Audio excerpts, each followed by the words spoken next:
Acho que eu vou voltar um pouco no Teorema de Stokes.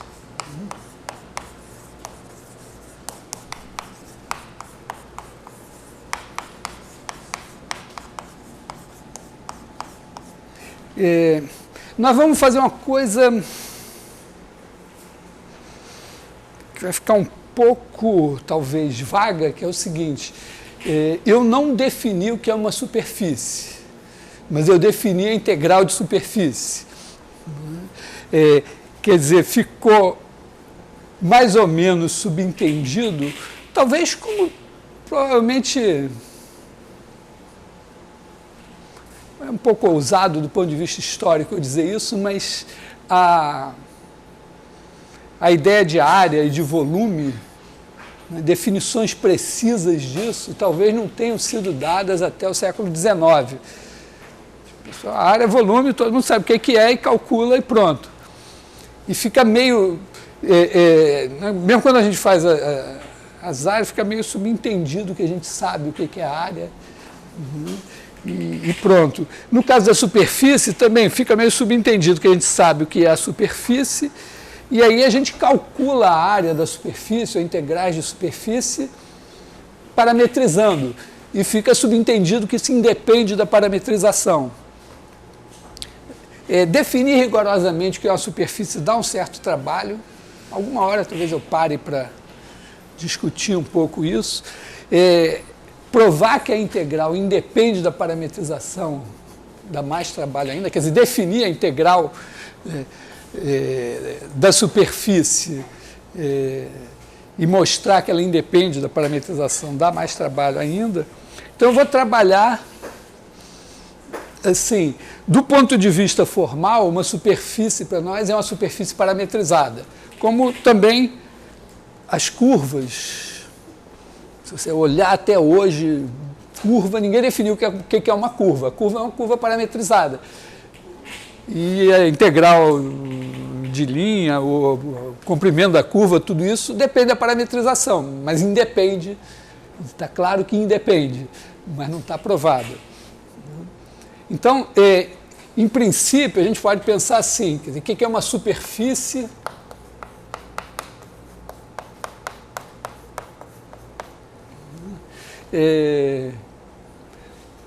Vamos chamar assim, o nome técnico seria bloco singular. A superfície, na verdade, é a superfície parametrizada, né?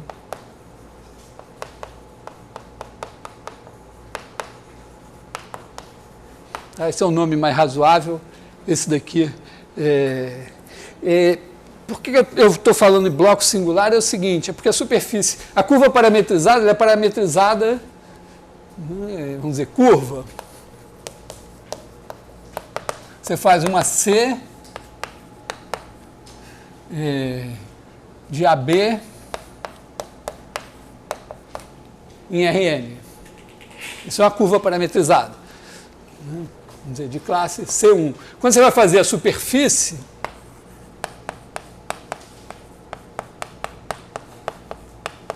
você troca o intervalo por um retângulo. Para preparar, eu vou usar a mesma letra C aqui agora. Para preparar o que vai acontecer depois em dimensões maiores, né, eu vou, em vez de chamar de ABCD, os intervalos, eu vou fazer o seguinte, né, a gente vai ter o A10, A11, quer dizer, esse é o intervalo 1, esse é o ponto inicial, ponto final, vezes A20, A21, em Rn, de classe C1. Porque claramente, agora esse é de dimensão 1, esse é de dimensão 2, e agora eu posso fazer objetos parametrizados de qualquer dimensão. Tá? Quer dizer, assim, dimensão K, eu faria uma C de A10, A11, vezes AK0, AK1, em Rn de classe C1. Então, embora eu não enxergue coisas em dimensão maior que 3, eu posso pensar que curva, superfície, eu teria sólidos parametrizados, né, que seria alguma coisa assim, e o fato de ser parametrizado permite que a coisa dê voltas, ande sobre si mesma, crie bicos, tem umas certas vantagens. Oi?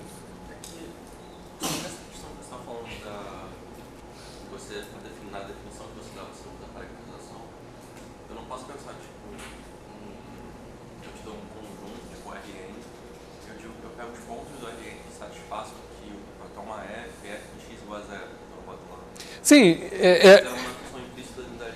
uma outra maneira de definir superfície é você pensar assim, né? Você tem uma F de Rn em R, dizer, N menos K. E aí você pega o conjunto do X, você fixa um C, vou pegar um ponto A aqui, né? X pertencentes a Rn, tais que F de X igual a esse A. Então, pelo que a gente sabe de álgebra linear, né, você poderia, vamos dizer, pensar assim, que você pegou um cara aqui, nesse cara daqui, qual é a dimensão desse cara, né? Então aqui, se você pegasse um cara se fosse em R, esse cara aqui teria dimensão n-1, em R2 dimensão n-2, R3 dimensão n-3, quer dizer, então aqui isso aqui teria uma dimensão K. Também isso aqui exige também, é claro que isso pode dar zebra, sei lá, se fizer x2 mais y2 igual a 0, em vez de ter uma curva, né, você vai ter um ponto, coisa assim. Então aqui também tem algumas restrições a considerar, mas tanto essa definição como essa vão dar conta de algumas coisas. Essa daqui você vai ter que impor talvez essa restrição, se você quiser que seja uma superfície mesmo, né? Quer dizer, isso aqui tem que ser minimamente C1, e esse ponto aqui a F' tem que ser sobrejetiva para você ter vamos dizer, a dimensão certa, né? Mas existe uma definição mais geral em que você simplesmente diz, não, eu vou considerar um objeto M, essa ainda não é a mais geral, vamos dizer, dentro do contexto de Rn, um objeto M contido em Rn, e ele vai ser dito uma superfície, uma variedade de dimensão K, ele é uma coisa assim, né? Então, todo ponto, você pegar um ponto X aqui, tem que ter uma vizinhança dele, que é parametrizada por um aberto aqui de dimensão em RK. Isso aqui tem que ser uma bijeção contínua, C1, C alguma coisa, e vamos dizer, minimamente assim, você vai ter que ter isso para cada ponto daqui. E vai ter que ter alguma coerência. A coerência é tipo, vamos dizer, digamos, você tem esse cara daqui, então aqui tem outro aberto parametrizando esse. Então aqui na interseção, você tem alguma coisa assim que tem que ser um difeomorfismo, quer dizer, uma bijeção CK com inversa CK, uma coisa assim. Aí começa a ficar meio... Quer dizer, esse é o caminho mais rigoroso, mas começa a ficar mais delicado, porque qualquer coisa que você quiser, você vai ter que emendar um monte de parametrizações. Quando você fizer a integral, vamos dizer, você vai ter que fazer uma parte da integral por essa, outra parte por essa, vai ter que descontar essa interseção. Pode ser que tenha uma dezena de interseções aqui. Então, tecnicamente, fica mais complicado. Por isso que eu vou, em princípio, evitar esse negócio aqui, para eu poder valorizar os teoremas e menos... Mas eu vou fazer de conta que eu sei que tem uma definição de integral, de superfície e tal, e que, nos casos bons, ela pode ser parametrizada com uma parametrização só. Quer dizer, uma esfera, se você quiser fazer uma esfera dessa maneira, você tem que ter pelo menos duas parametrizações. Mas a gente sabe parametrizar a esfera com uma só, que tem lá uma costura e tal, uma coisa, mas que aquilo não interfere no cálculo das integrais. Então, nós vamos trabalhar meio pensando que isso aqui está feito, mas nós vamos fazer parametrizado. Ainda pode ser mais geral, porque, eventualmente, a sua variedade ela não precisaria estar num RN a priori existir. Mesmo para o físico, né? Quando os físicos começam a pensar que o nosso espaço talvez não seja euclidiano, né? Uma primeira ideia é dizer, não, ele vai estar num espaço de dimensão mais... Não, esse espaço é um espaço absoluto, ele existe e ele não está dentro de nada. Então eu preciso definir um conceito de variedade, né, de objeto de dimensão 3, digamos que seja dimensão 3 ou 4, e poder fazer essa definição sem referência a um espaço ambiente pré-existente. Então você tem que dar uma melhorada nisso, simplesmente você pensar o seu conjunto M sem estar contido em ninguém, ele ter uma topologia própria, e aí você usar as parametrizações, ou você pode induzir a topologia nele colocando as parametrizações. Mas pensando no espaço físico, ele teria uma topologia própria, né? E localmente ele é parametrizável assim.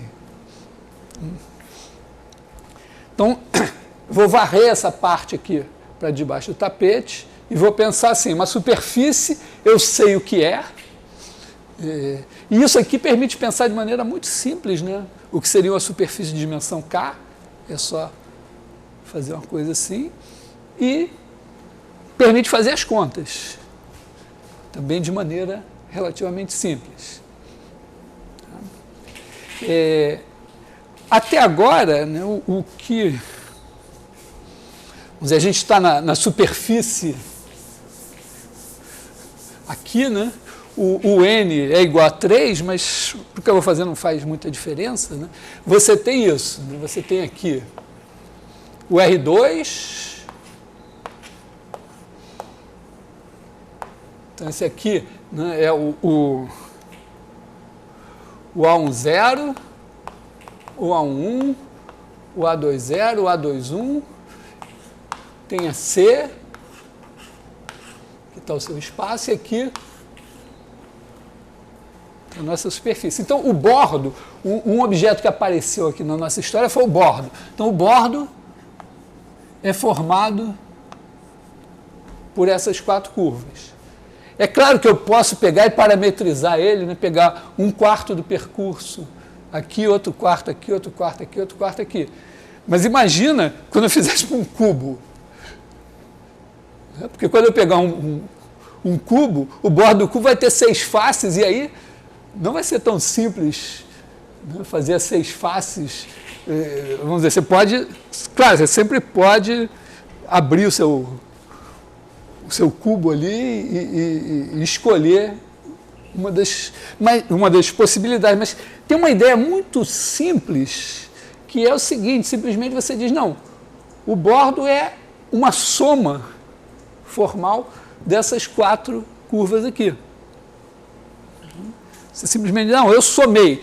É uma nova soma, você está criando uma soma em que você considera esses caras como coisas que somar significa que você... No caso aqui, emendou, mas você pode até somar coisas que estão separadas. Né? Então, aqui você faz essas curvas aqui, vão ser as curvas C e J, né, onde I vai ser 1 ou 2 e J vai ser 0 ou 1. Aqui, ó, I vai ser qualquer coisa de 1 até K e J 0 ou 1. Então, sempre vai ter 2 vezes K faces. Mas aqui, vamos ficar nesse aqui. C e J, então, vai ser...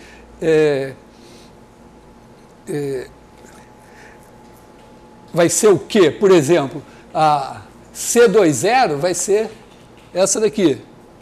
C21 vai ser essa daqui. Então, C e J vai ser de...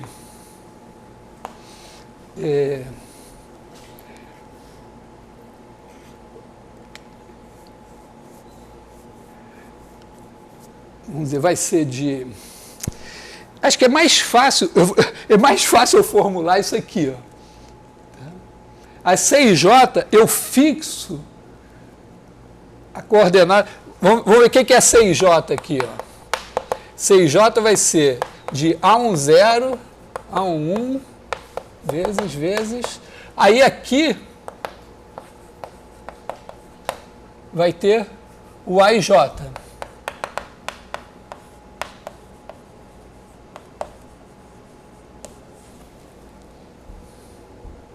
Né? Na verdade, esquece esse cara daqui e tem as outras. Então, eu vou fixar o AIJ. Então, esse cara daqui, deixa ele não está aqui, na verdade. Tá? Tô só... E aí, o que ele vai pegar? Ele vai pegar C e J de T1, TI, TK, esse aqui vou botar o chapeuzinho assim também aqui. Tá? Esse chapeuzinho é o análogo do manto da invisibilidade do Harry Potter. O manto da invisibilidade, ele está lá, mas você não vê. Esse chapéu você vê, mas ele não está. Tá? Quer dizer, esse cara está de chapéu significa que ele não está aqui. Tá? Então isso aqui vai em RN e pega, aliás, em RN já está, né? Isso daqui, aplicar, então isso aqui é uma função de K menos uma variáveis. E isso daqui é exatamente o seu C de T1. Aí, onde esse cara não está, entra o AIJ. TI mais 1, aqui tem o TI menos 1.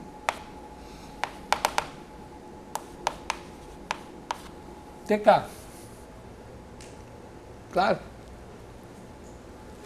Então você tem é uma maneira trivial de definir esses caras. Então aqui, por exemplo, como vai ficar...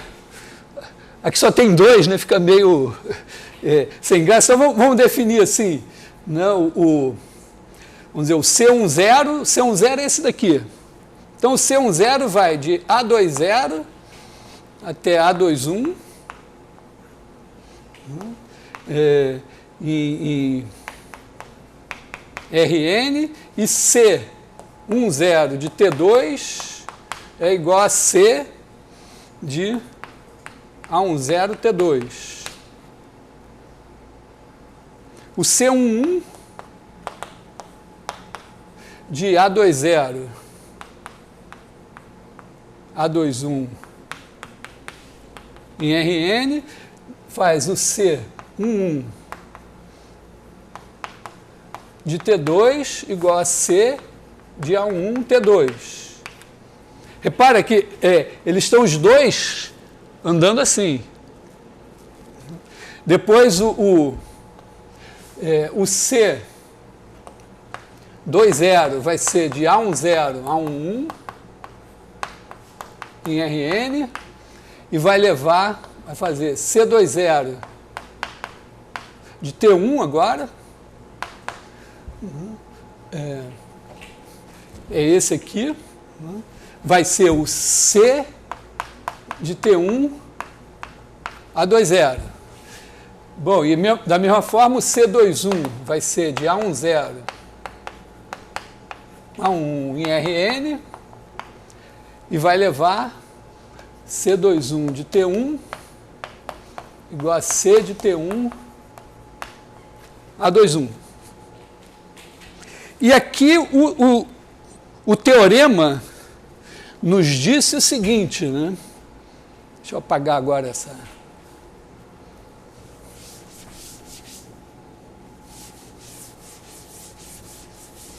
A nossa superfície é dada assim,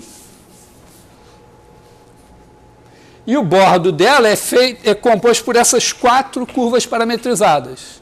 Só que o teorema nos disse que a maneira certa era pegar como? Era pegar o C20 mais o C11 menos o C21 e menos o C10.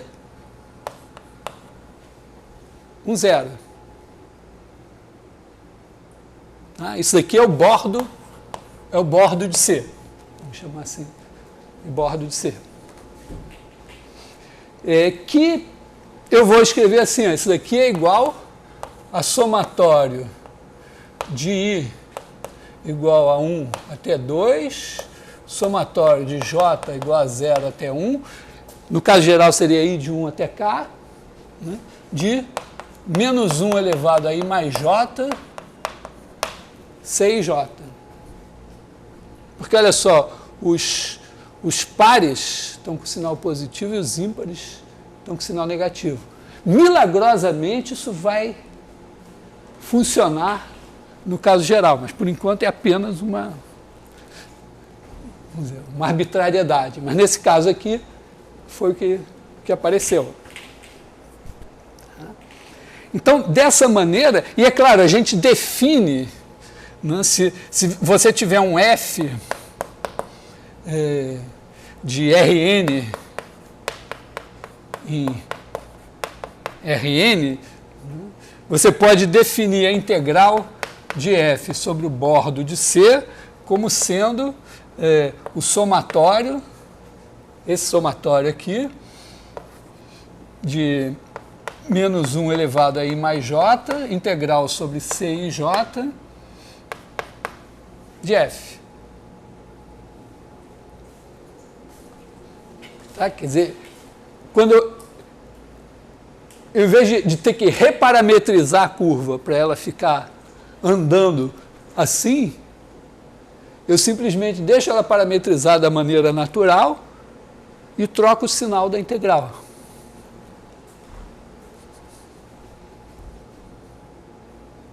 Tá? Porque eu não parei para discutir isso, né, mas é um exercício.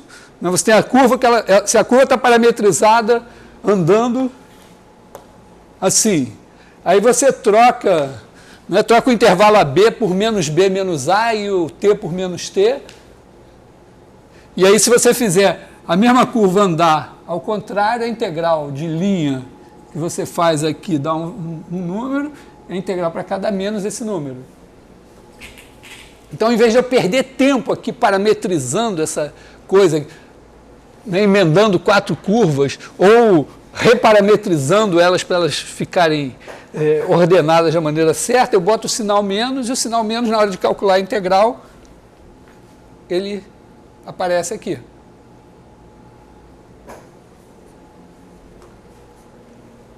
Uma cara assim, meio... E você entendeu que, na hora de fazer o teorema, apareceram as integrais.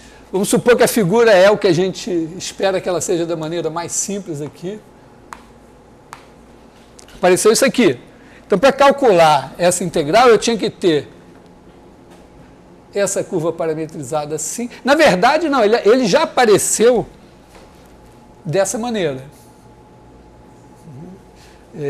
Mas para eu escrever, se eu quisesse escrever o bordo, dizendo, o bordo é uma curva, eu ia ter que pegar esses 4 pedaços e juntar para fazer uma curva só. Ia ser um prejuízo. Né? Para fazer isso, eu ainda ia ter que inverter a parametrização de 2 delas. Mais trabalho ainda. Mas como apareceu no teorema, era uma maneira muito simples. O bordo era composto por essas 4 curvas assim, só que essas estavam com sinal positivo e essas com sinal negativo. Então eu chamo a curva que eu quero com sinal negativo de menos a curva original. Quando eu calcular a integral sobre menos a curva, eu estou dizendo o seguinte, que a integral sobre menos c de f é igual a menos a integral sobre c de f, por definição. E pronto. Nesse sentido, o teorema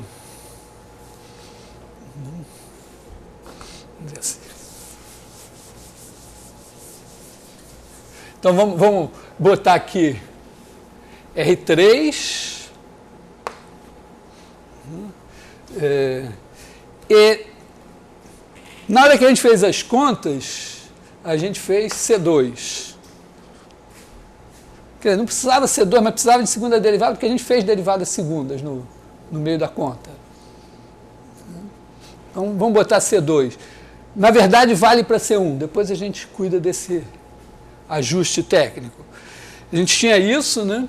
Na verdade, aqui, vamos dizer assim, a gente tem ômega e a gente tem o campo ou a forma, né? A1 forma F de ômega em R3, C1.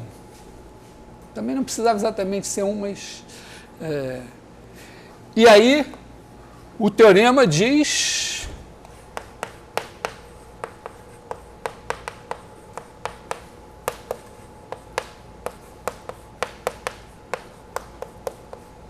Com essa notação, diz o seguinte, que a integral sobre o bordo de C de F é igual à integral sobre C do rotacional de F.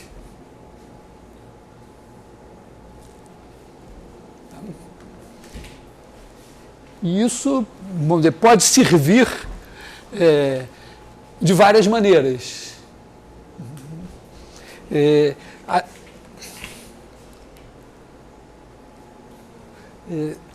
Tá legal? Assim, as contas, as coisas estão razoáveis, psicologicamente, tá...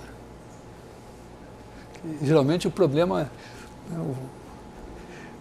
o grande problema sempre são as definições. E quanto mais definições novas, mais abalos. Mas as definições devem simplificar a vida. A gente deve saber por que a gente está definindo aquilo, porque a gente já viu aonde aquilo vai chegar. Sempre na matemática as definições vêm no fim. Você vai, diz, entendi. Então, para esse negócio que eu fiz aqui ficar mais simples, eu vou definir as coisas dessa maneira. Um pouco como programar também, né? Você tem que enxergar o seu programa para começar ele direito. Né? Bom, isso pode resultar em desenhos que podem ser... Você pode ter o seu quadradinho, o seu bloquinho aqui, e pode ter uma C que faça isso. Você também pode ter uma C que faça isso assim, e tem uma costura aqui. Quer dizer, pega dois pedaços desse aqui e emenda aqui assim, e faz uma coisa assim, que é mais ou menos equivalente, né? É uma coisa que você faria mais, talvez, no plano, que é assim.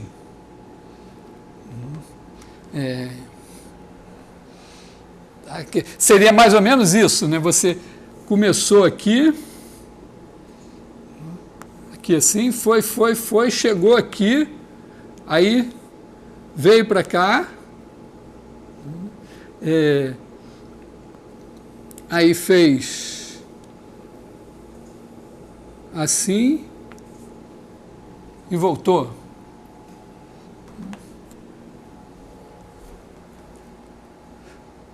Tá razoável? Tá, né? Porque isso aqui, se você abrir, é mais ou menos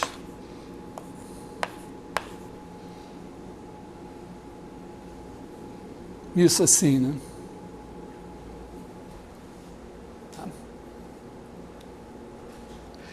Então, pode ser isso aqui. Pode também ser isso aqui, que é a esfera em que, vamos dizer, dois desses aqui viram polos e esses dois tem uma costura aqui. É mais ou menos esse, só que emendado aqui assim. Nesse caso, é como se o bordo fosse nulo. Porque, claramente, né, quando a curva se reduz a um ponto, ela é nula. Porque qualquer coisa que eu integrar sobre uma curva que degenera em um ponto, vai dar zero. E quando eu tenho duas arestas que emendam direitinho, né, uma indo e outra voltando, elas se cancelam. Então, na hora que eu integrar qualquer coisa sobre o bordo, vai dar zero. Aliás, é uma boa definição de dizer quando é que uma curva, assim, uma soma de curvas dá zero. Uma soma de curvas dá zero se qualquer coisa que eu integrar sobre aquilo der zero.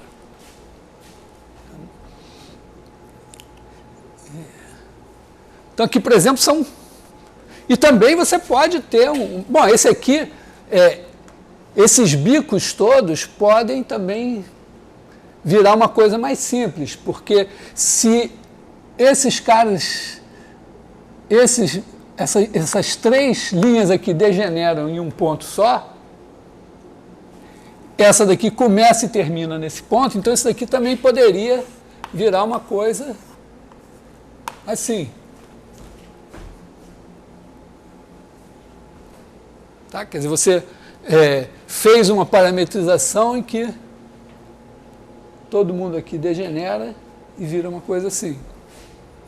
Ou, maneira mais simples, talvez, é como quando você faz a parametrização do círculo em coordenadas polares, né? Círculo em coordenadas polares, o que acontece? Você tem aqui R, θ. Aí, esse cara todo vai no zero. Aqui é 2π, aqui é zero, aqui é Rzão. Então, aqui você tem até o tamanho Rzão aqui. Esse ângulo θ faz assim. Então, esse cara faz isso. Depois, esse cara daqui faz isso. Esse de cá volta. E esse daqui degenera num ponto. Então, isso aqui, tudo zero. E você tem basicamente isso aqui.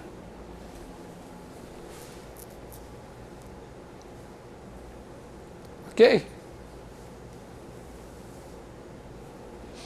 Estou falando de coisas triviais, mas...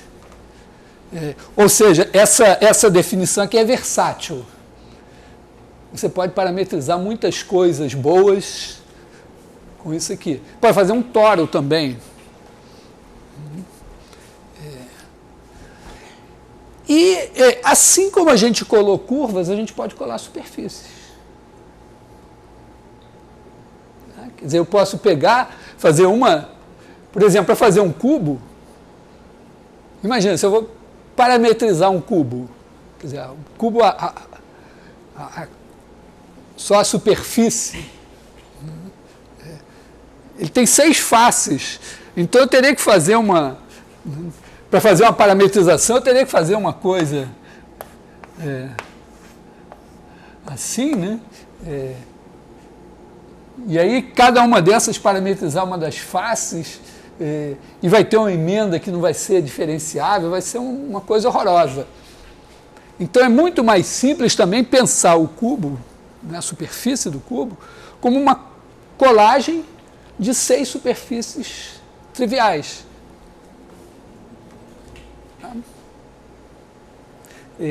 É claro que tem a questão de mais e menos aí,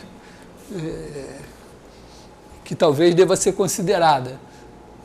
Por enquanto a gente não teve que pensar nisso, mas talvez tenha. Ok? Então, quando a gente olha para esse teorema,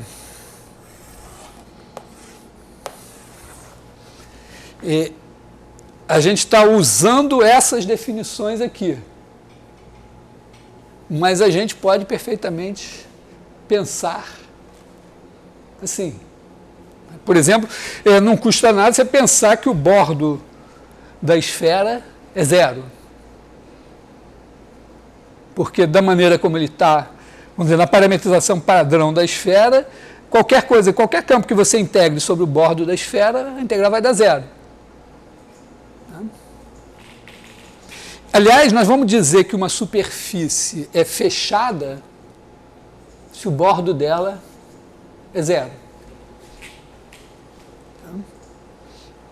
Vai ser a definição de superfície fechada.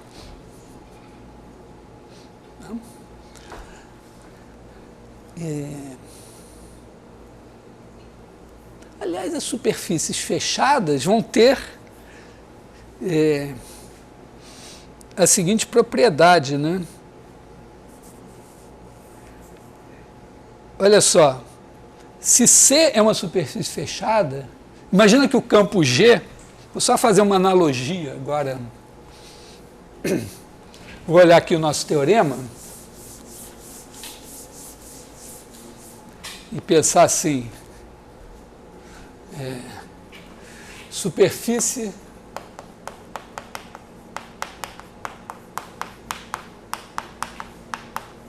eu estou meio que abandonando, de vez em quando eu vou usar, mas eu estou abandonando um pouco o S de superfície, porque tudo vai ser C.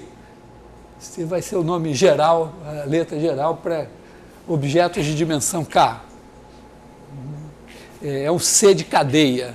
Cadeia é exatamente uma colagem como essa daqui. Bom, superfície fechada, né? C fechada se o bordo de C igual a 0. Onde 0, rigorosamente, aliás, essas coisas aqui a gente ainda pode multiplicar por números, pelo menos por números inteiros. Porque também, né, olha só, quando você faz um círculo e anda, dá 3 voltas, você pode parametrizar por cosseno 3t, seno 3t e tal, mas você pode pegar e pensar que é um círculo que dá uma volta, só que ele foi contado 3 vezes. Então você também pode multiplicar por... E claro, o círculo andou assim, menos ele, então menos 5 vezes o círculo é dando menos 5 voltas e tal. Mas a rigor aqui, esse negócio só dará 0 se coisas realmente, se esse, vamos dizer, se esse for igual a esse, cancela. Se eu multiplicar por 0, cancela. Mas com essa definição mais ampla que eu dei, que a integral de qualquer coisa sobre ele dá 0, isso permite, por exemplo, que as curvas degeneradas em um ponto sejam consideradas como nulas. Permite também que, se você tiver uma curva, essa curva aqui, parametrizada assim, e tiver uma outra curva, que é exatamente essa, parametrizada assim, mas com uma parametrização diferente, ou simplesmente uma curva que é essa curva parametrizada ao contrário. Então ela não é mais menos essa, porque menos essa é menos essa. Mas, obviamente, quando eu integrar sobre essa e integrar sobre essa, vai dar zero, qualquer coisa que eu queira. Então, isso também cancela. Bom, agora imagina o seguinte, que eu tenha G igual a rotacional de F. Então, se eu fizer a integral sobre C de G, isso daqui vai ser igual à integral sobre C do rotacional de F, que vai ser a integral sobre o bordo de C de F, que vai ser zero. Então, quando o cara é rotacional de alguém, a integral dele sobre qualquer superfície fechada é zero.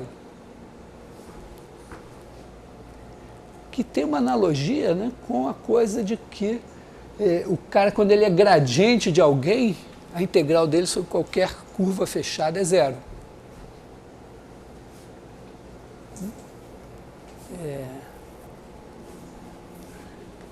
Então, de repente, ó, nem todo é mais ou menos simples também por essa definição de rotacional, é meio claro que nem todo G vai ser rotacional de alguém. Né? Porque esse G aqui, ó, G vai ser igual a dρ F2, dρ x3 menos dρ F3, dρ x2, dρ F3, dρ x1 menos dρ F1, dρ x3 e dρ F1, dρ x2 menos dρ F2, dρ x1. Então, meu G é isso aqui, né? Esse daqui é o meu G1, G2, G3. Estou colocando a seguinte questão, assim como eu coloquei a questão, será que todo campo é gradiente de alguém? E uma conta fácil mostra que não. Agora eu estou perguntando, será que todo campo é rotacional de alguém? Já que apareceu esse tal de rotacional, ainda meio misterioso, mas ele é assim. Esse cara seria isso aqui. Então, olha só, se você olhar para isso com carinho e tal, se você derivar isso em relação a x1, esse em relação a x2 e esse em relação a x3, aí, ó, aqui você vai ter dρ F2, dx3, dx1, dρ F2, dx1, dx3, só que esse positivo e esse negativo, cancela. Esse daqui, F3, x2, x1, F3, x1, x2, sinal trocado também. E o que faltou está aqui.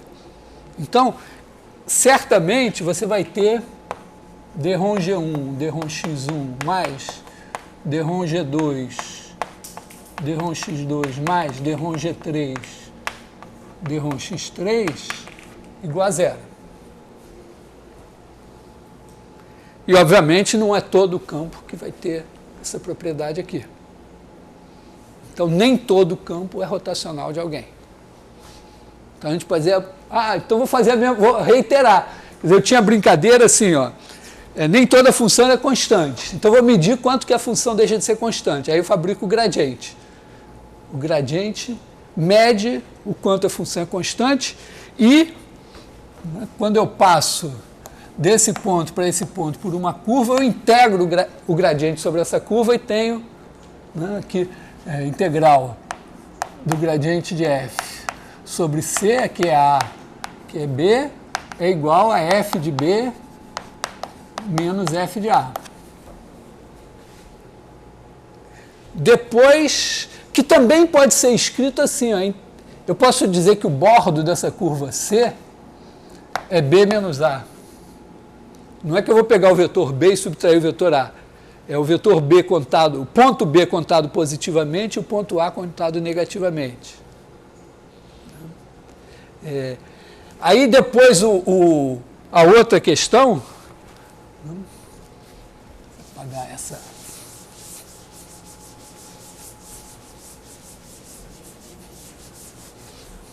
A outra questão era assim, tá bom, então agora eu tenho... Isso daqui diz que a integral independe do caminho. Aí eu peguei e disse, bom, eu comecei assim, né? Peguei uma curva aqui, C0, uma curva C1, e aí se o meu campo não era conservativo, não era gradiente de alguém, então eu cheguei à conclusão que existe um tal de rotacional, um cara que apareceu aí. Na verdade, eu fabriquei ele meio, né, porque apareceu a forma bilinear alternada, mas apareceu e, vamos dizer assim, vamos chamar isso aqui de S mesmo, aqui nesse caso, né? Então, a integral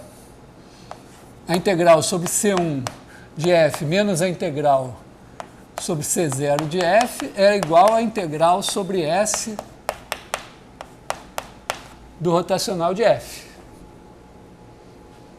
Mesma coisa, né? Quer dizer, eu ando daqui para cá. Essas duas coisas eu posso dizer assim, né? Que a integral do gradiente de F sobre C é igual à integral de F sobre o bordo de C. Aqui, da mesma forma, eu escrevi assim, né? A integral de F sobre o bordo de S é igual à integral do rotacional de F sobre S. Então, esse é o teorema fundamental do cálculo, esse é o teorema de Stokes. Eu acho que está pintando, talvez, eu fazer uma coisa semelhante. Ó.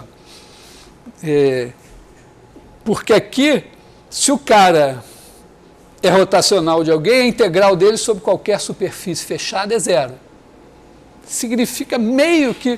Eu poderia fazer de novo, fazer um experimento assim, pega uma superfície fechada, essa aqui, aí parte ela em duas. Então aqui, ó, vamos dizer assim, ó, você tem a S1 com a normal assim, e a S0 com a normal assim, e aí eu posso andar da S0 a S1 e construir aqui um sólido.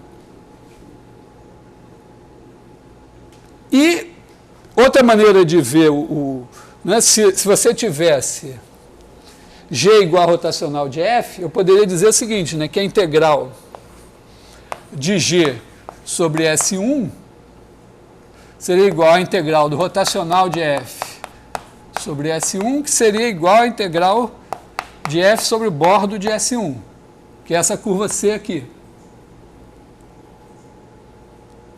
Só que a integral de F sobre o bordo de S1 é igual, vou apagar meu teorema, né? Acho que eu já sei ele. Integral de F sobre o bordo de S1 vai ser, como o bordo de S1 é igual ao bordo de S0, tá? Porque as duas estão coladas pelo bordo e as orientações estão de tal maneira que os dois bordos estão orientados iguais.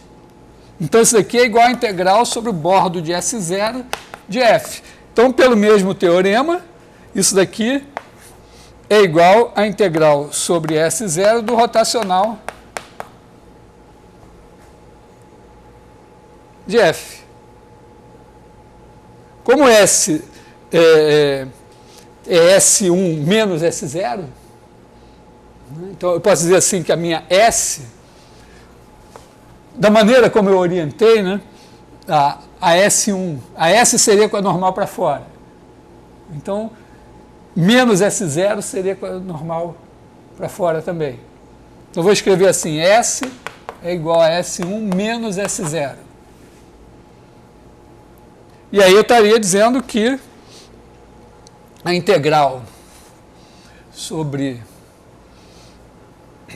Eu estaria aliás, não preciso fazer isso agora, vou deixar só assim. Simplesmente vou observar isso, que quando eu tenho duas superfícies coladas aqui, se o campo se o campo G for rotacional de alguém, né, que isso aqui é igual a integral sobre S0 de G, então a integral de G aqui é igual a integral de G aqui. Para medir o quanto G deixa de ser rotacional de alguém, eu faço a S0 caminhar até S1, e vou olhando para a integral de g aqui e vejo como é que isso varia. Quer dizer, faço o mesmo experimento que eu fiz para chegar ao teorema de Kelvin, eu posso fazer aqui e devo achar alguma outra coisa. Uma medida, né, alguma nova derivada que meça o quanto o meu campo deixa de ser rotacional de alguém. Vai ser um pouco mais trabalhoso, né?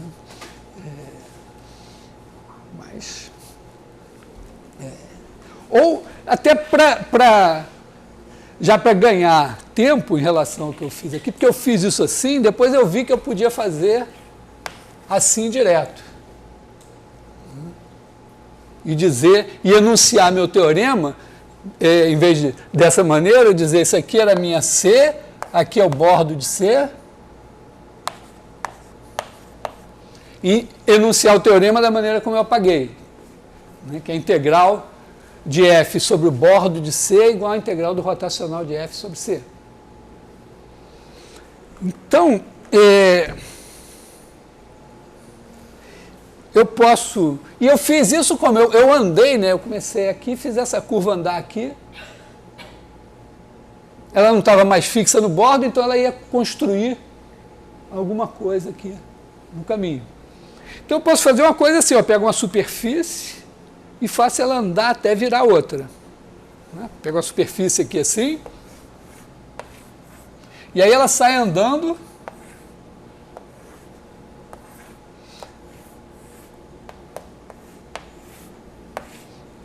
até virar essa daqui.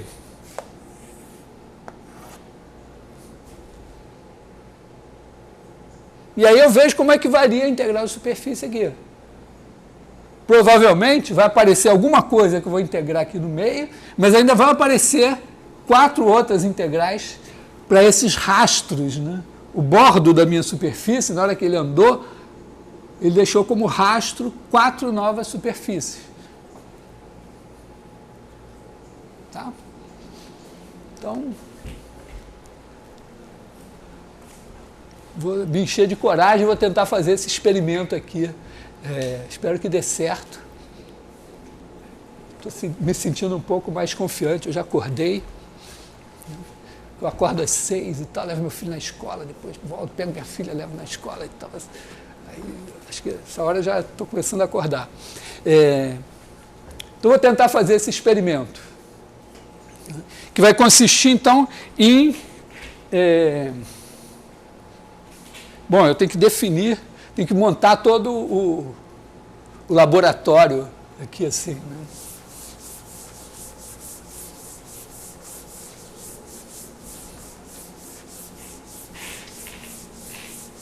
Então, vou fazer uma superfície que vai andar. Vou pegar um parâmetro S, como de hábito, né? E vou fazer o seguinte, né? Eu tenho variáveis S, U e V.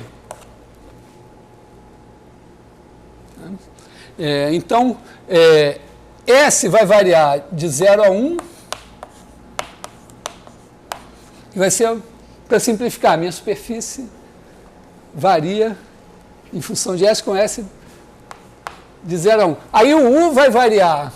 Acho que eu vou botar T1 e T2 logo aqui, né? T1 e T2 aqui. Aqui podia ser alguma coisa assim, mas eu acho... Isso talvez me dê problemas aqui, né, de índices. Eu acho que eu vou chamar esse de T2 e esse de T3. Tá? Vou chamar esse aqui de T2 e T3. Não sei se vai dar certo, mas A20, A21 vezes A30, A31. Aqui podia ser A10, A11. Né? Acho que eu vou botar logo A10, A11, por que não, né? Vou deixar LS só para eu me lembrar que é em relação a ele que eu estou derivando. E eu economizo um índice. E aí eu vou fazer uma C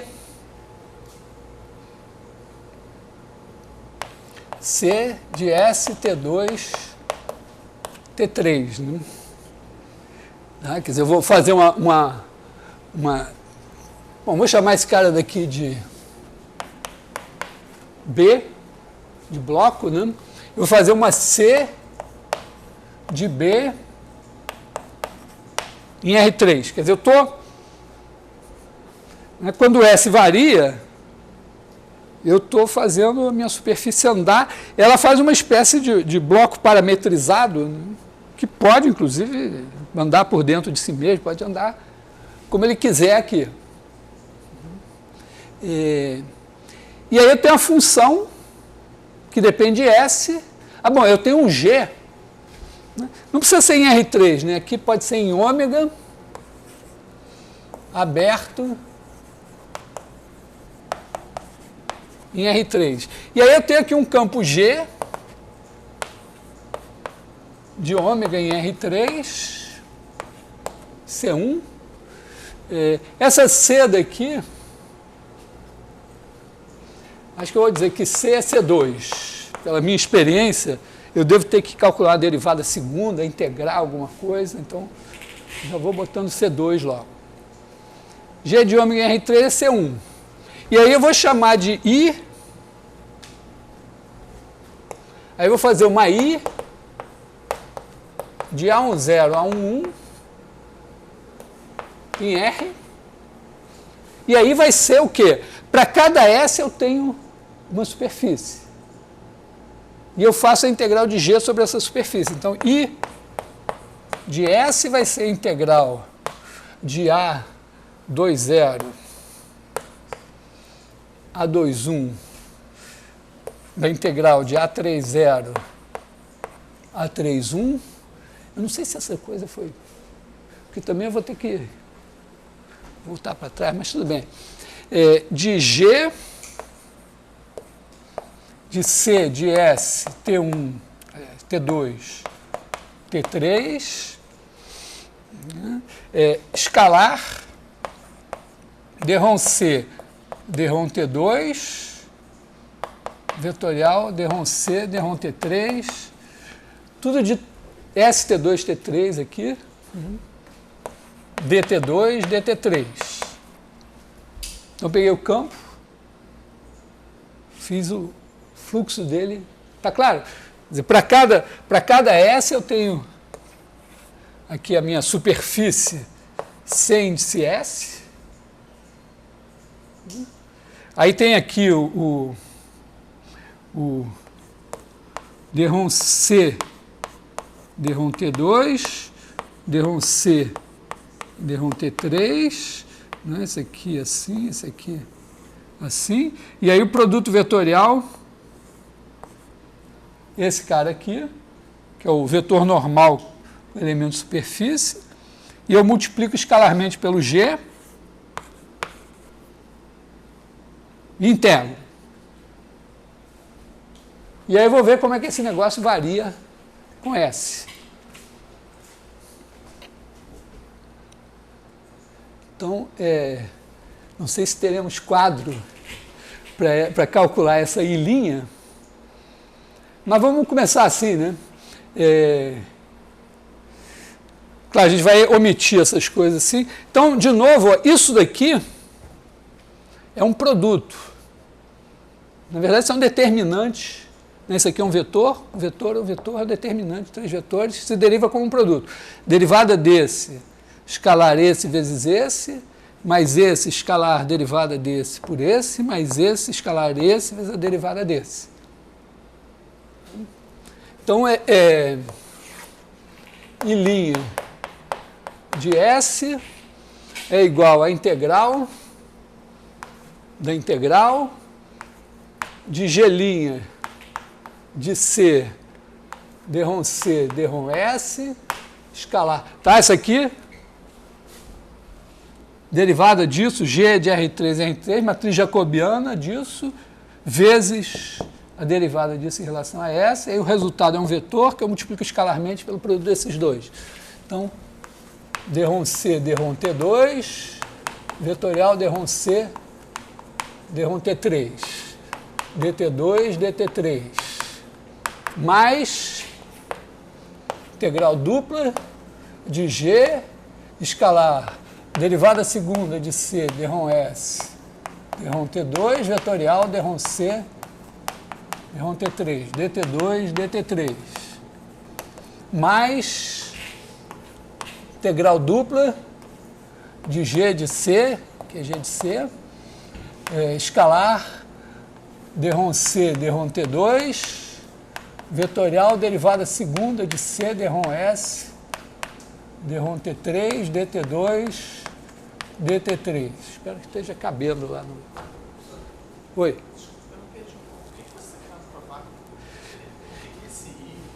Eu tô imitando o que eu fiz no teorema de Stokes. No teorema de Stokes, primeiro eu mantive as extremidades fixas, depois eu simplesmente peguei uma curva aqui e fiz ela sair andando,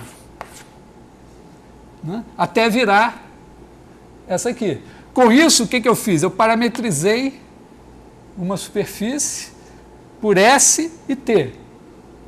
Aqui, para cada S, eu tinha uma curva CS. Então agora eu estou fazendo a mesma coisa. Eu pego uma superfície e faço ela sair andando. Sai andando. Para cada S eu tenho uma superfície.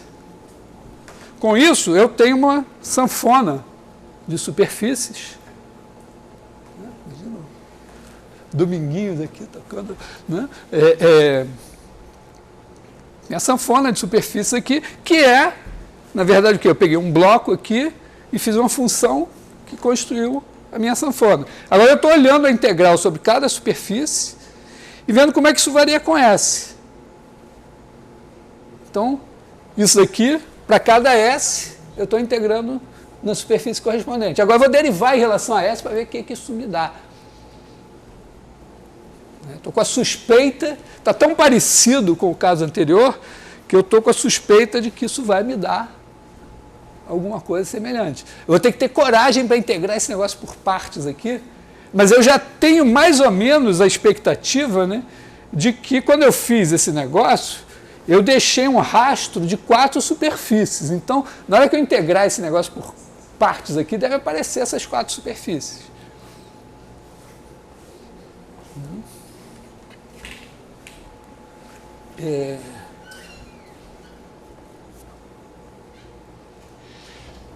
Então, integrar por partes aqui é o seguinte, é olhar para esse cara e dizer, esse cara está querendo ser integrado, porque aqui tem dt2, ele quer ser integrado em relação a t2 para perder a segunda derivada dele.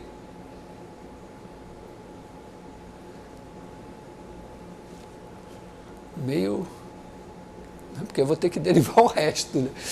Não está claro aqui, né, que quando eu integrar, né, porque quando eu integrar isso em relação a T2, eu vou ter que derivar tudo em relação a T2, e aí esse vai aparecer derivado em relação a T2, vai aparecer a derivada segunda aqui.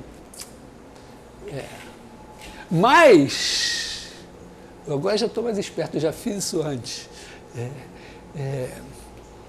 Aqui também eu vou ter que integrar em relação a T3.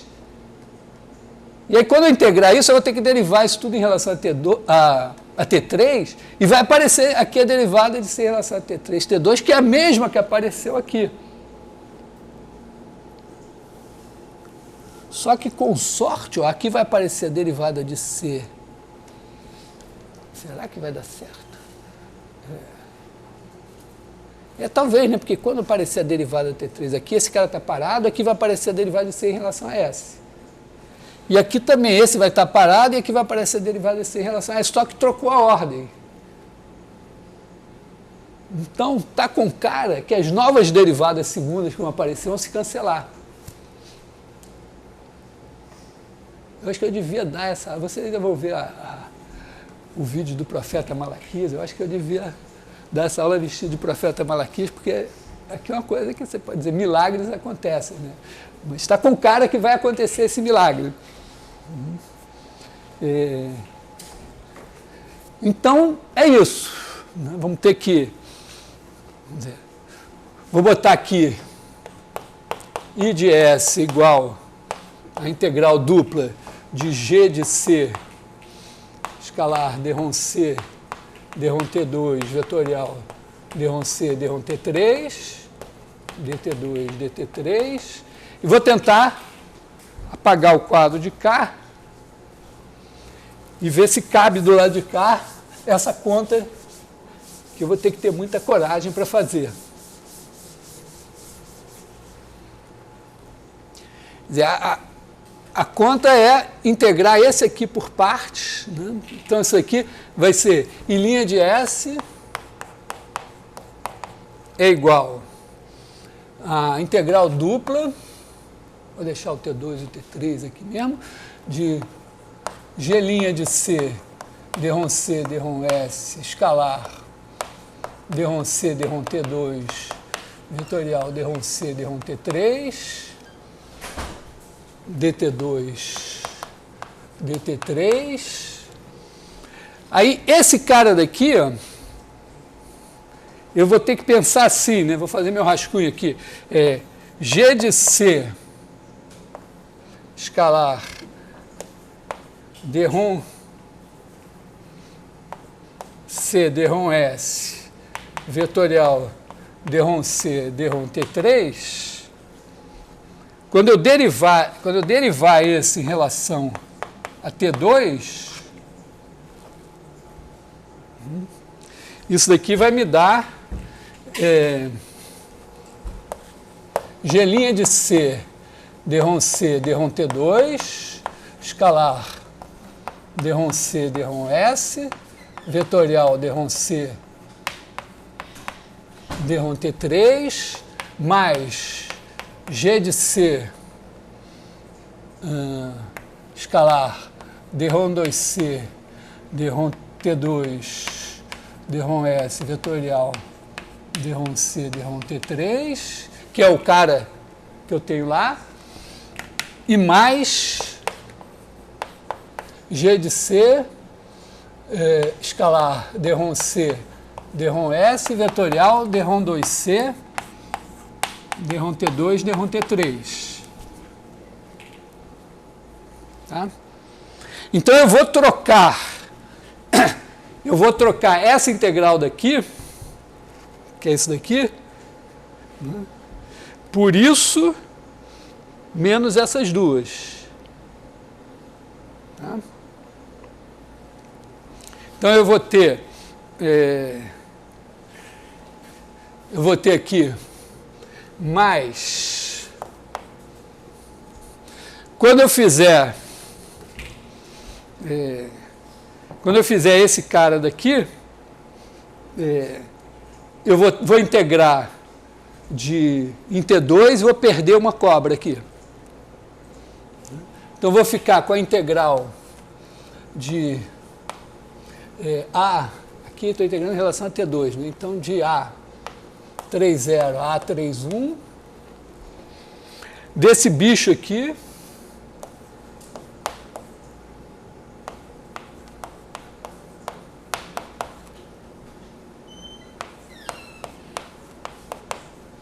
esse cara aqui de T2 igual a 2,0, T2 igual a 2,1, dt3. Então, esse foi esse. Depois eu vou ter que esse cara daqui, menos, né? Tudo bem, menos integral dupla de G' de C, d-ROM C, d-ROM T2, escalar, d-ROM C, d-ROM S, vetorial, d-ROM C, d-ROM T3, aqui dt2, dt3, e ainda vou ter esse aqui. Esse aqui eu vou reservar porque eu acho que ele vai cancelar. Aí eu vou pegar esse outro cara daqui e vou fazer a mesma coisa. Então, fazendo a mesma coisa com esse daqui, eu vou ter mais, só que aqui eu vou derivar em relação a T3. Então, aqui eu vou ter a integral de A A20, A21, de G de C, escalar, D-ROM C, D-ROM S, vetorial, D-ROM C, D-ROM, não, é D-ROM C, D-ROM T2, D-ROM C, D-ROM S, né? Aqui, de T3 igual a A30, a T3 igual a A31, DT2. Espero que esteja certo aqui. Depois, eu tenho esse daqui, né? Menos esse. Menos integral dupla de G' de C, D-ROM C, D-ROM T3, escalar D-ROM C, D-ROM T2, vetorial D-ROM C, D-ROM S, né?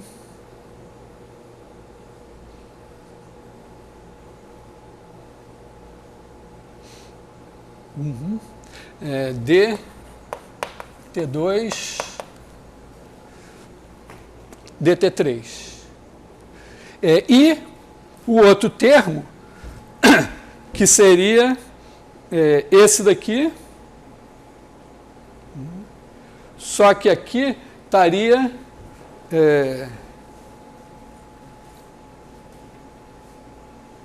seria D-ROM C, D-ROM T2, D-ROM T3, D-ROM C, D-ROM S. Então, seria esse com sinal trocado. Então, eles cancelaram. Então, porque aparentemente era uma integração por partes que só ia piorar a minha vida. Ia aparecer mais termos e o meu termo de derivada segunda ia gerar outro termo de derivada segunda. Então, não ia ganhar nada, mas ganhei alguma coisa. Eu acho que eu ganhei muita coisa, né? Porque aqui devem estar as 4 faces que deveriam aparecer. E aqui deve ter alguma coisa que é o que interessa. Por quê? Porque agora eu vou integrar, de A10 a A11 e vou ter 2 faces. Eu tenho tempo? Como é que é a lição? 25? Então Pô, então será que eu vou ter que fazer essas contas mesmo? Estava na esperança de não ter tempo, dizer, agora é isso aqui, mais ou menos assim. Mas, então eu vou fazer a conta, né? Quer dizer, se eu fizer fazer assim, né? I de A11 menos I de A10 é igual a integral de A10 a A11 de I' de S ds, que é fazer essa integral aqui. Quando eu integrar isso, ó, esse termo e esse termo vão dar 3 integrais volumétricas, porque vão ganhar mais uma cobra cada uma. E esses 4 termos aqui, cada um tem uma cobra só, vão dar 4 integrais de superfície. E aqui eu tenho 2 integrais de superfície, são as 2 faces.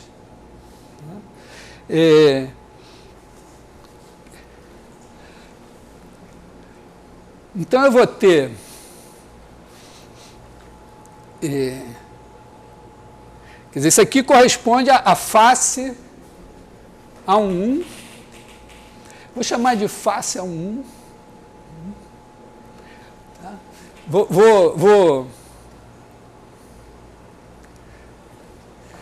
Que aqui vai corresponder, vamos dizer, as faces são as seguintes, né? Eu tenho 3 variáveis aqui para C.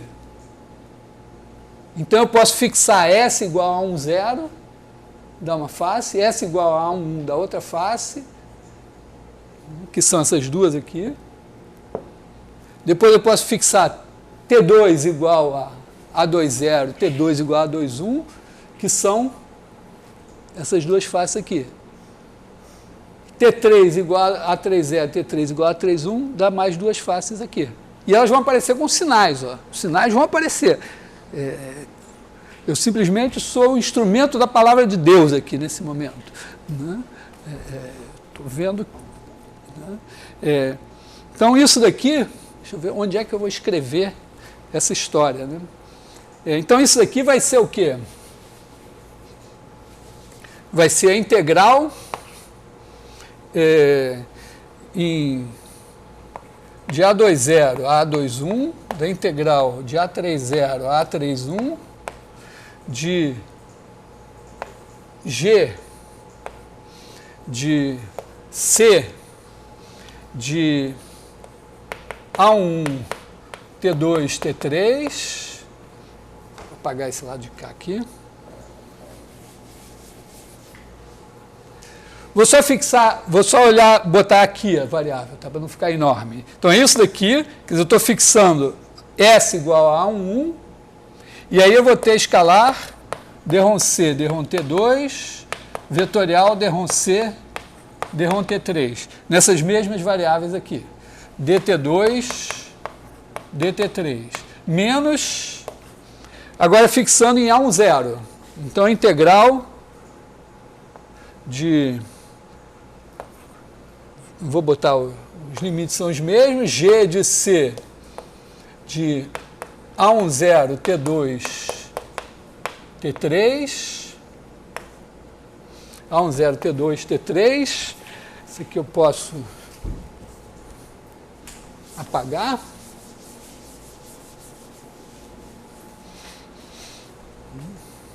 E aqui eu vou ter escalar dρ C, dρ S, não, dρ C, dρ T2, vetorial dρ C, dρ T3, dt2, dt3. Isso é o I de 1, I de A1 menos I de A10. Agora, isso é igual à integral da derivada, que é isso aqui. Então, isso aqui é igual à integral dessas coisas todas. Eu vou fazer esse e esse primeiro. Aliás, eu podia logo passar, ousando um pouco, né? Passar tudo para o lado de cá, de uma vez. Então, ó, esse daqui que vai ter sinal mais, vai ficar aqui menos a integral de A10 a A1, porque eu estou integrando em S, tá? Tudo que está aqui agora é o I' de S, vai ser integrado, tá? Vou fazer isso, a integral de A10 a A1 ds. Então, aqui eu vou botar a integral de A10 a A1 disso tudo ds. Um monte de integrais assim, né? Parece até aula de mecânica. Bom, então, o que eu vou fazer, na verdade? Eu vou pegar esses dois que já estavam aqui, passar esse primeiro para o lado de cá. Então, esse aqui tem o sinal menos, integral de A10 a A1, integral de A30 a A31, de G de C. Isso aqui, ó, é calculado com T2 igual a A21. Então, C de S, A21, T3, escalar dρ C, dρ S, vetorial dρ C, dρ T3, d T3 ds. Mais, agora esse cara aqui que estava com sinal menos aqui, passou para lá com sinal mais. Então, integral de A10 a A1, da integral de A30 a A31, de G de C, A21, T3, não, G de C, de S, A21, não, A20,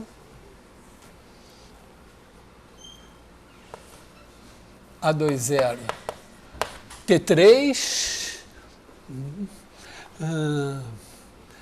escalar derrom C, derrom S, vetorial derrom C,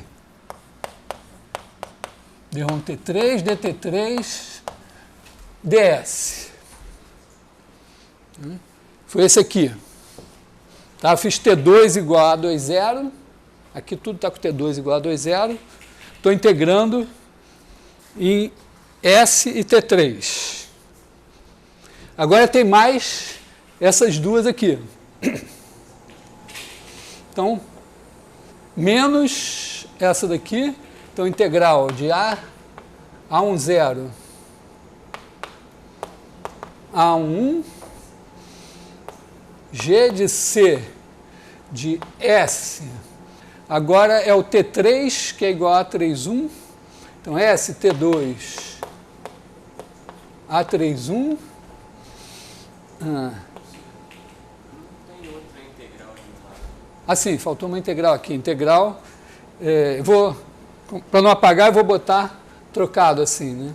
A2, 0, A2, 1, escalar derrom C, derrom T2, vetorial derrom C, derrom S, DS, DT2. E mais a última aqui, que vai ser integral de A1, 0, A1, 1, integral de A2, 0, A2, 1, desse mesmo bicho, né? G de C de S, T2, A3, 0, escalar, derrom C, derrom T2, vetorial, derrom C, derrom S,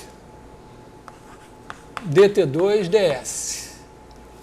Isso tudo é igual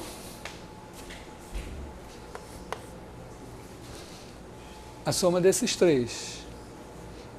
Eu estou com 6 faces aqui, né?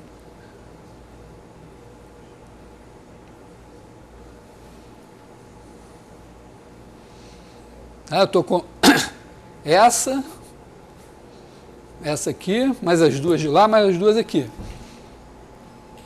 Passei tudo, juntei aqui. E agora eu tenho que fazer a integral tripla agora, né? Integral de A1, 0 a A1, 1, integral de A2, 0 a A2, 1, integral de A3, 0 a A3, 1. E agora eu tenho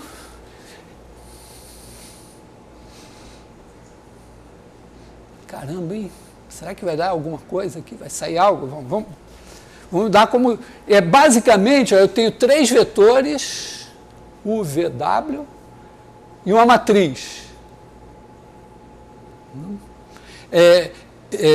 Que aqui, as variáveis estão todas livres, é a mesma matriz. Tá? Porque aqui tem T2, T3, agora tem mais S, então eu posso botar assim, G' de C, derrom C, derrom S, escalar, derrom C, derrom T2, vetorial, derrom C, derrom T3, mais, vou botar tudo num G' de C,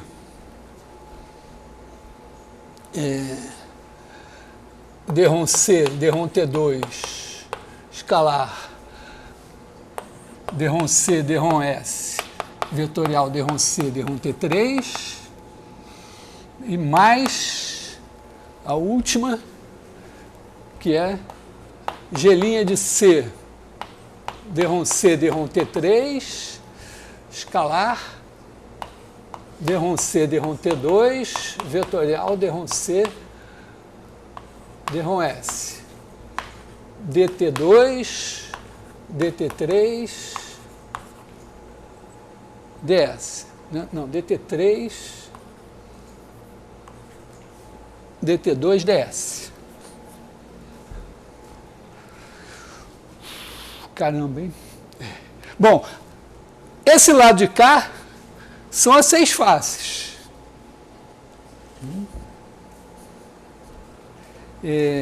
São as 6 faces, mas a ordem certa, né, é sempre o S é o T1. Então, aqui está certinho T2, T3, aqui certinho T2, T3. Isso aqui, ds, dt3 também é ordem certa. Aqui ds, dt3 também certa. Aqui está errado, né? O S devia estar... Então, deveria trocar a ordem aqui, o que trocaria o sinal. Então, eu posso trocar o sinal aqui. ds, dt2. Botar um sinal mais aqui. E aqui também, ó. Botar aqui T2, ds e trocar esse sinal para menos. E aí as faces estão nas suas... Tá? Porque a face ela vem de fábrica, assim, né?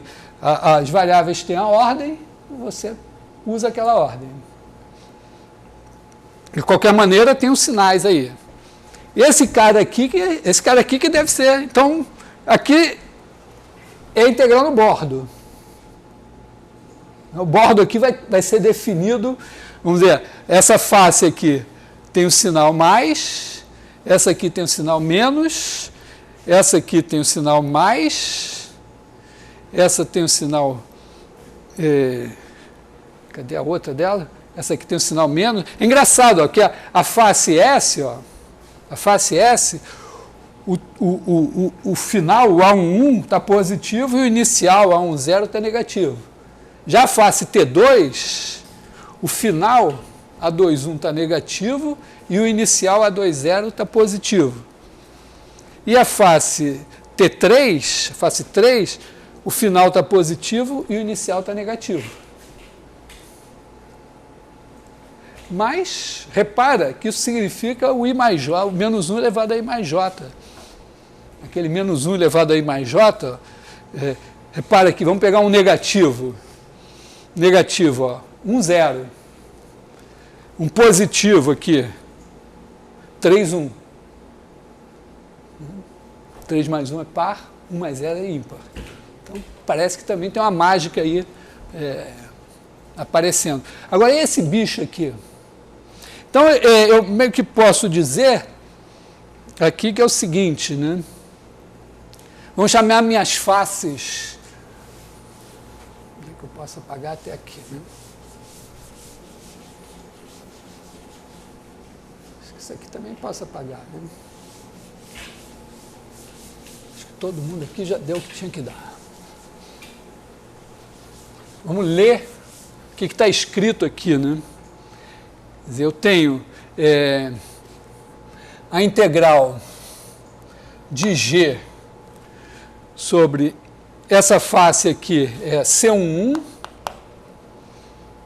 né, menos a integral de G sobre a face C10, que é esse daqui, menos a integral de G sobre a face C21, mais a integral de G sobre a face C20, que é essa daqui, mais a integral de G sobre a face C31 e menos a integral de G sobre a face C30.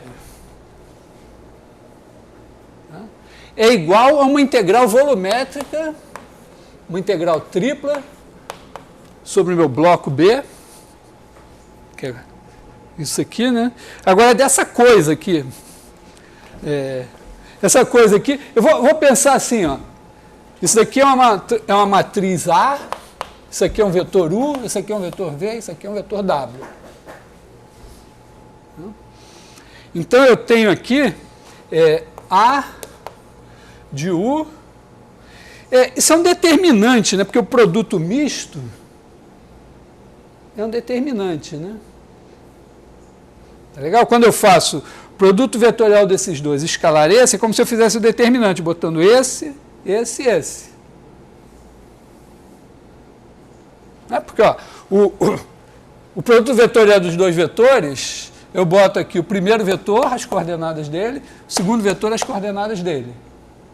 Aí, quando eu faço essa coisa aqui, esse negócio multiplica por esse cara daqui, que é o E1. Se em vez do E1 eu botar a primeira coordenada desse, eu estou fazendo a primeira coordenada do produto vetorial pela primeira desse. Depois eu vou fazer esse determinante aqui e vou multiplicar por esse vetor. Esse determinante com sinal trocado direitinho, multiplicar por esse vetor. Se eu estiver fazendo produto vetorial por esse, produto escalar por esse primeiro vetor aqui, eu vou multiplicar pela segunda coordenada desse cara. E depois... Então, isso daqui, ó, eu posso dizer que é o produto, é o determinante de A de U VW.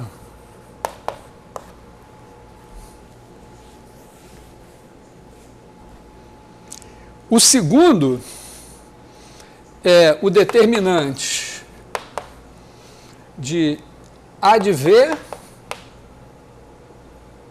U W. E o terceiro é o determinante de... Tá certo isso?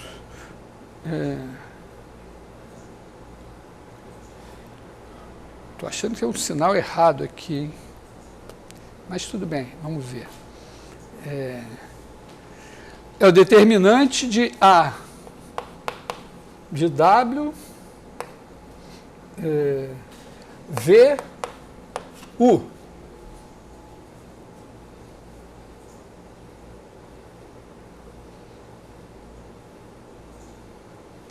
Não estou gostando desse negócio, porque tem uns sinais que não estão bons. Será que eu errei? Errei alguma coisa ou não? Nessa ordem das coisas aí.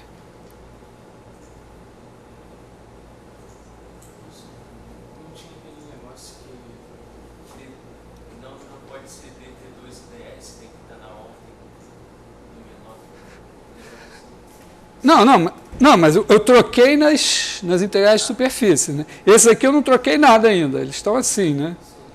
Então eu chamei esse de U, esse de V e esse de W. Então deu A de U, V, W. Depois aqui deu A de V, U, W. E depois A de W, V, U. Bom, foi o que deu. Será que tem alguma chance de ter alguma coisa boa aqui?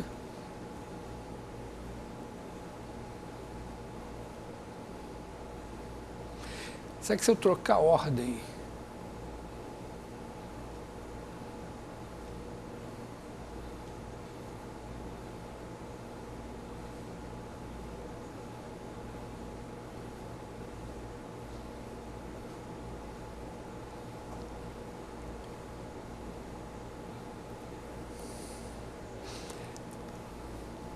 Eu estou com a esperança de ter uma coisa... Porque isso aqui é linear em U, em V e em W.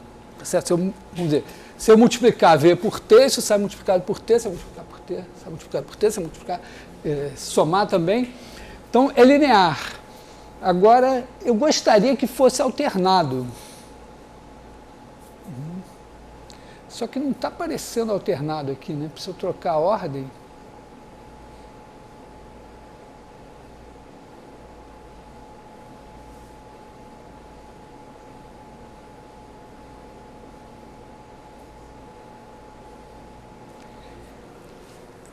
Coisa aqui que talvez eu tenha errado nas contas, porque na minha memória diz que isso tem que ser alternado. Deixa eu ver.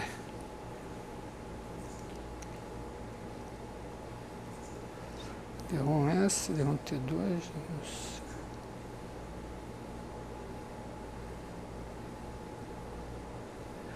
Quando eu passei... Tinha um sinal menos, na verdade, né? Eu acho que na hora... Porque, lembra quando eu fiz a...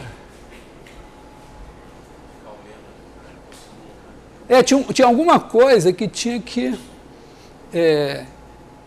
porque eu fiz a derivada DDS de G de C D1 T2 vetorial D1 T3. E aí deu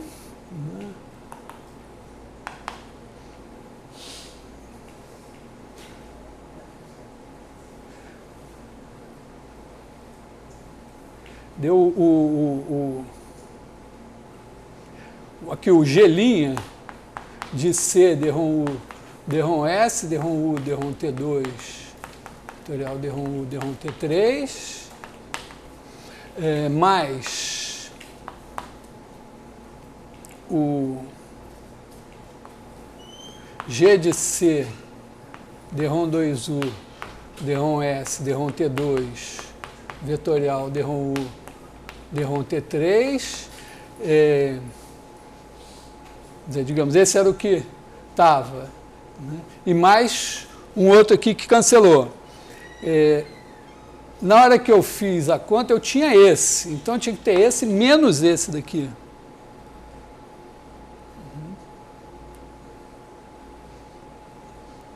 Eu acho que esses dois deviam estar com o sinal trocado. Quer dizer, esses daqui, ó, quer dizer, então, a conta foi essa daqui, da integração por partes. Aí eu tinha que integrar esse. Então, a integral desse era a integral desse que, quando eu integrava, perdia uma cobra. Menos a integral desse. E menos a integral desse que cancelou. Então, essas integrais aqui tinha que ter menos esse e menos o de cá. Quer dizer, aqui, o sinal era menos aqui e menos aqui.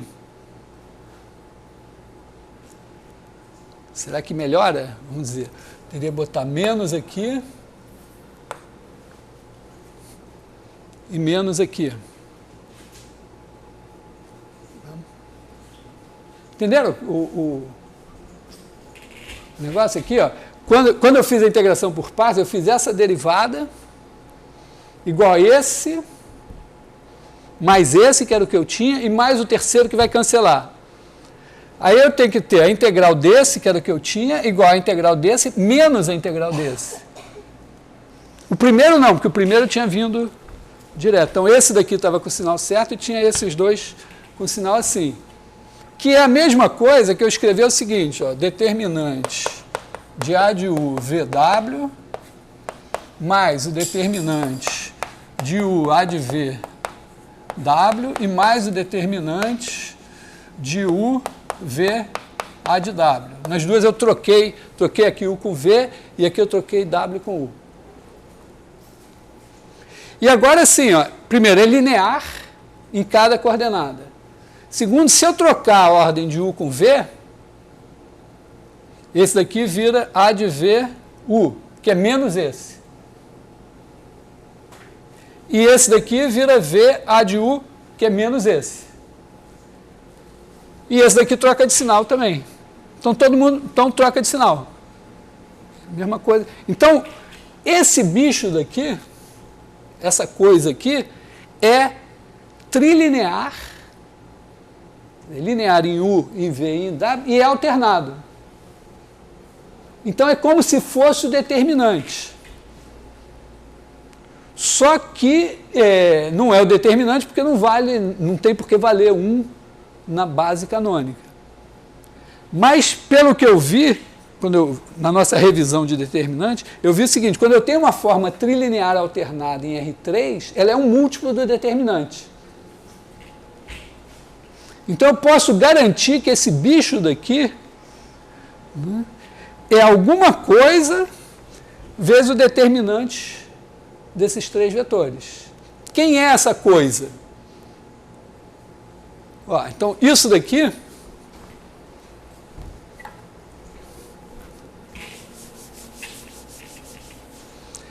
é igual a um certo alfa vezes o determinante de UVW. Porque eu olhei para isso e disse, isso aqui é trilinear alternado, então é um múltiplo determinante, o múltiplo é o alfa. Como é que eu calculo alfa? Olha, eu faço U igual a E1, V igual a E2, W igual a E3. Porque aí eu tenho E1, E2, E3, dá 1 aqui. Então, alfa é igual a de E1, E2, E3, vou botar assim, mais E1, A de E2, E3 e mais E1, E2, A de E3. Agora isso aqui, ó, vamos olhar para o primeiro, ó. A11, A21, A31, 0, 1, 0, 0, 0, 1. Quem é esse determinante? A1. O segundo é 1, 0, 0, A12, A22, A32, 0, 0, 1. Quem é esse determinante? A22. E esse daqui, 1, 0, 0, esse daqui, né? 0, 1, 0, A13, A23, A33. Esse determinante é esse aqui. Então, a soma, quer dizer, esse alfa daqui é o traço da matriz A, que é a matriz jacobiana de G. Então, eu posso pegar esse bicho todo aqui e dizer que ele é o traço da matriz jacobiana de G, vezes o determinante desses três caras, que é o jacobiano de C. Porque o determinante desses caras aqui, esses caras são o quê? São os vetores coluna, o U, V e W são os vetores coluna da matriz jacobiana de C. Então, eu vou ter o traço da matriz jacobiana de G vezes o determinante jacobiano de C. Então, isso aqui vai ser a integral sobre B. Bom, quem é o traço da matriz jacobiana de G? É Derron G. Derron X1 mais Derron G, Derron X2 mais Derron G, Derron X3, calculado em C de S, T2, T3, vezes a matriz jacobiana de C, em S, T2, T3, integrado em S, T2, T3.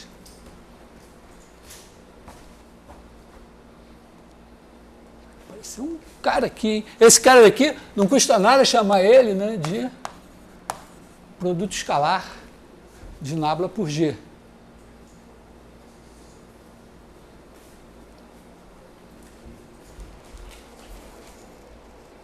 Está na hora de eu fazer um desenho aqui, apagar essas coisas aqui, fazer um desenho, né? As contas quase deram errado. Não, imagina o tempo que dos patrocinadores, na hora que eu paro para pensar, os patrocinadores lá estão dizendo que estou perdendo grana nessa coisa aqui, pô, todo mundo vai sair do vídeo. Bom, primeiro olhar essa face aqui, né? E a face aqui tem as S igual a T1, já merece ser chamado de T1 aqui na história, né? Então, aqui você tem, vou simplificar botando assim.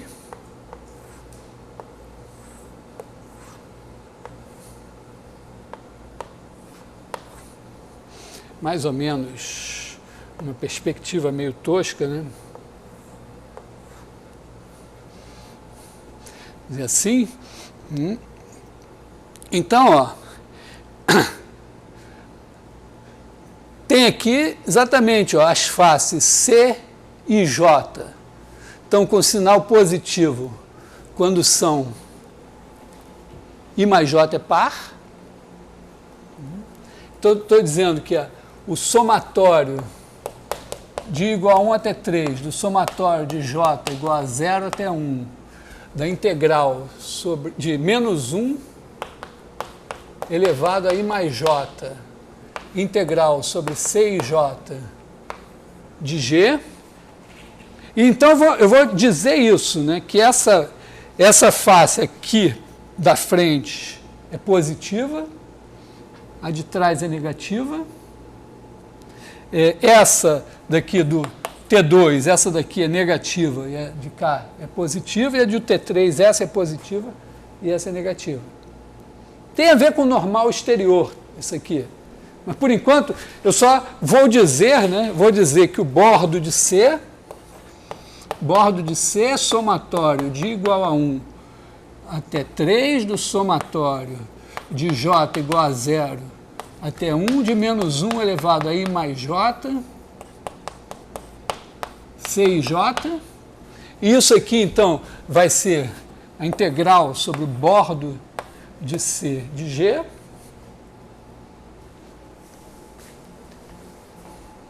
E aqui eu estou com... pensa só, é uma integral parametrizada, né? Quer dizer, isso aqui eu estou parametrizando, está virando uma coisa meio assim, né?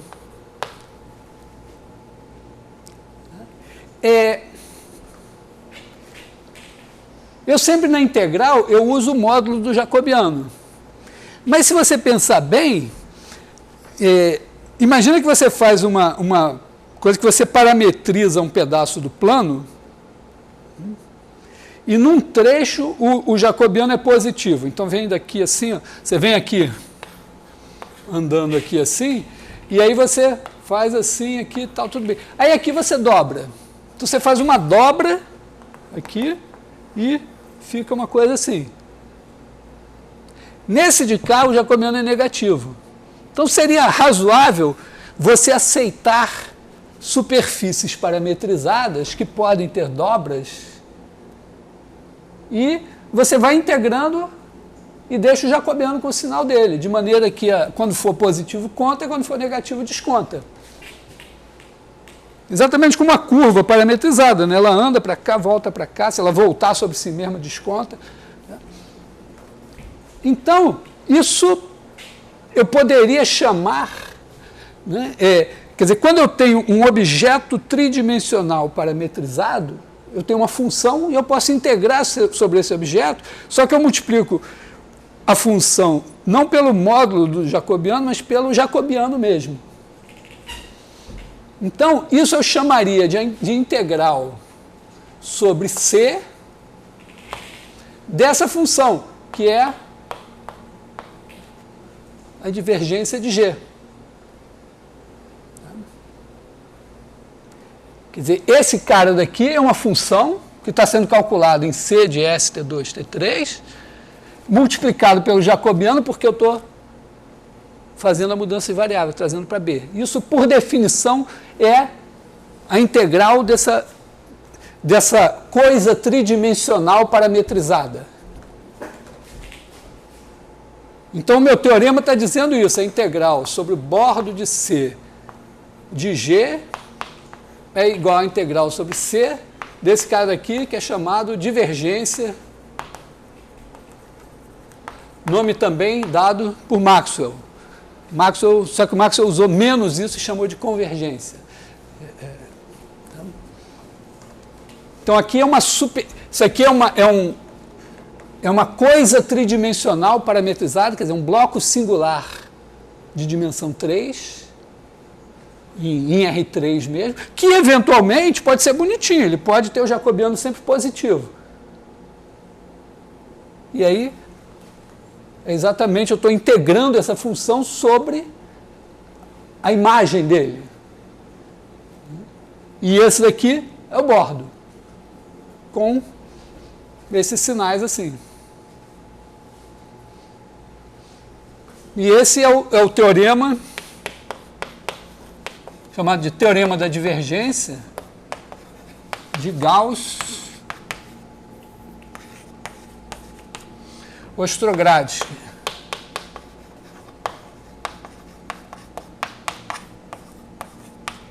Sempre assim, tem um cara, alguém fez o teorema no Ocidente, tem um russo que fez também. Isso está com mais cara assim.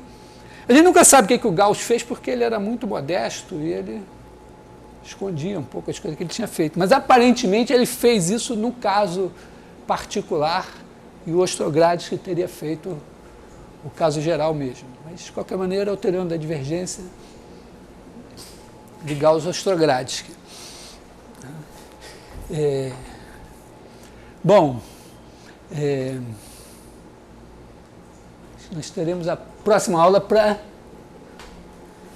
tentar um pouco trabalhar em cima disso. Talvez vocês podiam estudar esses teoremas e ver o que vocês entenderam deles, e principalmente o que vocês não entenderam deles, para a gente poder discutir na próxima aula.